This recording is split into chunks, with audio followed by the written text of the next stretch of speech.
My name is Inspector John West. I was... Take your time, Mr. West. Deep breaths. You want a drink? Whiskey. Hold the rocks. Hold the rocks? Hilarious, Mr. West. Fuck you.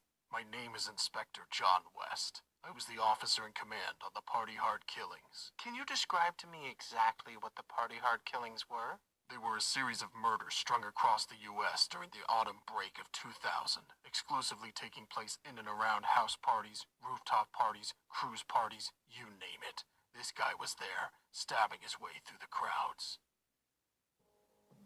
And what was the motive, Mr. West? This guy... he just wanted some peace and quiet. Maybe you should start from the beginning, Inspector. It might give us a better idea of where this all went so wrong.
One of my officers responded to a call near North Beach. It was the end of April, so typically a bunch of the college kids in the area were getting hammered instead of prepping for their finals. If only the stupid bastards knew.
arrived at the scene after the assailant had fled, correct?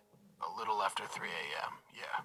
Were you aware of his current mental state at the time, Mr. West? His mental state? His confusion, the blood dripping from his hands, like someone else was driving him forward, yet a bright light leading him onwards. I heard that bright light, as you so eloquently put it, was just a bunch of biker trash scumbags in search of lost souls. Guess he must have hitched a ride with them somehow. Perhaps it was when they realized that the party was already dead. Excuse the pun. Speaking of dead, wasn't your daughter Katie at that party, Mr. West? Seeing her blood zigzagging between those bathroom tiles, it was like a sledgehammer using my stomach as a welcome mat, drowning without water. Jesus. She was so messed up that I couldn't even ID the body.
me off the case after what happened with Katie. But let's just say it was keeping up to speed by other means. Once the ranch massacre happened, my colleagues were more than happy to unofficially keep me informed. It seemed obvious to me that this was just the beginning, and I had Las Vegas down as one of the contenders for the next attack. Of course, the problem is that Las Vegas is one hell of a landmass to keep a watchful eye over. The kicker is that he was spotted leaving the scene on a shuttle bus. A goddamn bus. So you're saying the perpetrator was calm even after what he'd just done? I'm saying this guy was a fucking psycho. Please, Mr. West, try to stay professional. You're a funny guy. Either way, I still don't know how he evaded the entire police force descending down on him. It was like the devil was on his side.